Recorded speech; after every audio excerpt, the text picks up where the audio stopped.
Virgo, hi! Welcome to Mr. Queen PH.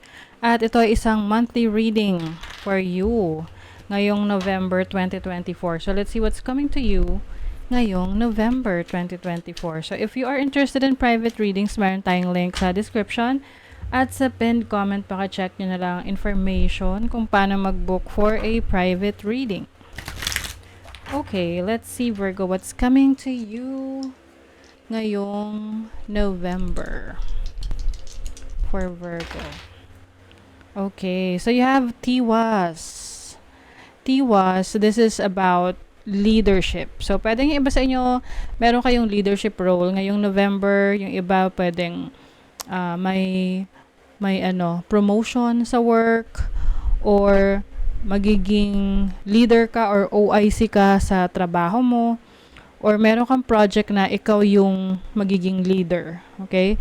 This is also about victory. Kumbaga, yung victory na yon ay dahil sa pagpupursige mo.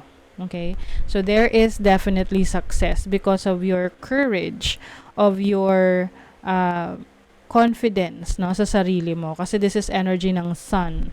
Sun is liwanag. This is also about pagkakaroon ng pananalig sa iyong sarili. Oo. So, congrats in advance sa inyo, Virgo.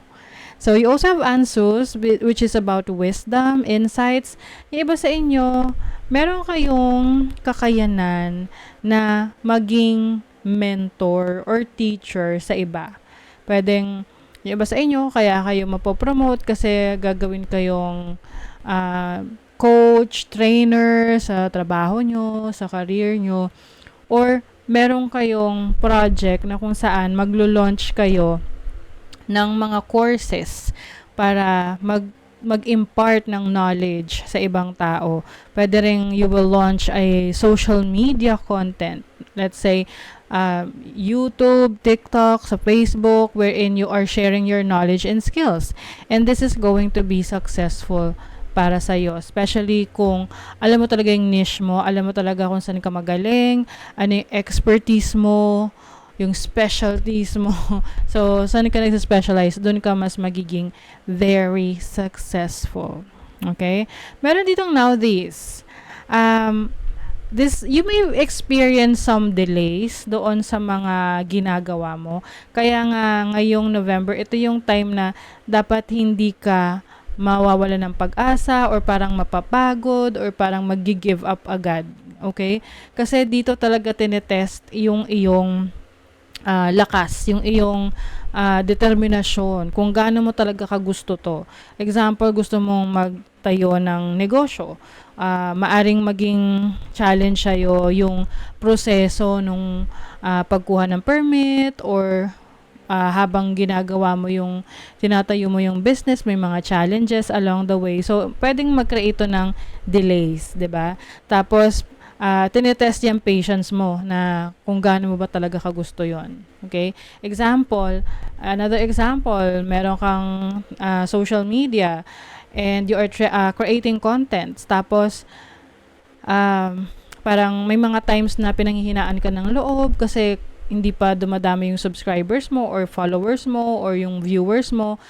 Kumbaga, tinetest ka ng universe na kung gaano mo talaga kagusto yung ginagawa mo. Kasi regardless, kung may manood yan o wala, kung gusto mo talaga yung ginagawa mo, it doesn't matter. Kasi magpo-focus ka lang talaga sa quality ng content na gagawin mo. And the rest will follow. Okay? So, you may experience delays, limitations, but nakasalalay sa'yo ang ang success niyan kung determinado ka talaga at magpupursige ka. So, let's see what else, Virgo. For Virgo, November 2024. Uy, evolution, butterfly. Diba? It symbolizes transformation, metamorphosis. May major change sa inyo, Virgo, ngayong November. So, parang yung older version of yourself is going to change. Merong version 2.0 para sa inyo. Uy, Sun plus Moon, may union. Yung iba sa inyo, maaring this can be a business partnership, collaboration with others. Yung iba naman, pwedeng merong romantic connection dito, no? Na you will be connected with someone na parang siya yung ano mo, siya yung parang yin yang, 'di ba? Siya yung counterpart mo talaga. You may also be meeting your soulmate, someone who understands you. Uy, stars. Ang ganda nito. Infinite. Grabe. Okay, ang mga numbers na you have to watch out or look out ngayong November ay number 1, number 3. Lalo na pag repeating numbers sila. Okay? 111, 333.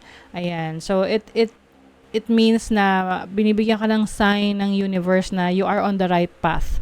And I think ngayong November, mas mangangarap ka eh. Kumbaga mabubuo ulit sa'yo yung passion mo for reaching the stars, no? Pagkuha, pag-abot sa yung mga pangarap. Andun yung inspiration mo. Okay? Let's see what else for Virgo. November 2024. Three of Pentacles. Yes, collaboration talaga. So, maaring meron kang aayusin rin sa bahay, may paparenovate ka, or sa business, meron kang makakausap or makakasama dyan para sa itinatayo mong negosyo. There's definitely growth in whatever you are working on right now, especially sa yung career, trabaho, or business. You have the Fool. Oh, ito na yung new beginnings, no? Part of the evolution na may experience mo ngayong November. Yung major change na yan. Ayan, Knight of Wands. Ito yung passion mo, yung determination, dedication mo. Some of you, pwedeng mas magiging risk taker kayo ngayon. Kumbaga, ifa-follow nyo lang kung saan kayo mas nagiging excited. Oo. And from there, kayo ay ililid dun sa path na kung saan makakamit nyo yung pangarap nyo. You have the Page of Cups. Ayan. So, your creativity. You are tapping to your creativity. Maaring meron kang talent, skill set na pagyayamanin mo pa. King of Wands. Travel opportunities. You may also be working on a very parang bold na decision when it comes to your life na tipong wala makakapigil sa'yo kung ano yung gustong gawin mo sa trabaho mo, sa business, career mo, or even sa life mo in general. Kumbaga, ikaw yung in control of the destination, yung path na gusto mong i-take. Okay, let's see what else. Ito na yung decision. Decision making, direction change, free will, opportunities. So, maaring iba sa inyo, merong dalawang path, dalawang landas na gusto nyong tahakin, and pipili kayo dyan kung alin yung mas exciting para sa inyo. I feel like you will be surrounded with people na supportive sa mga gusto mong gawin. You will also have more fun. Kumbaga, it's time for you to go out and meet new people. And to mga mamimit mo, sila yung mga taong magbibigay sa'yo ng inspiration. Yes, you are seeing things clearly.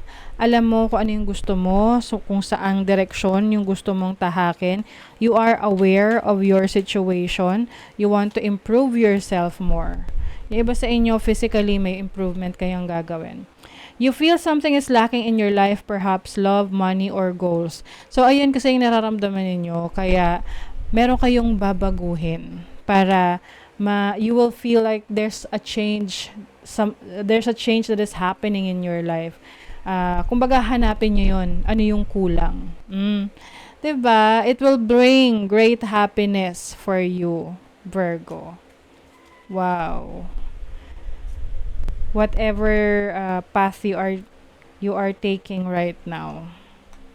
Andun yung happiness. Okay, final message for Virgo ngayong November.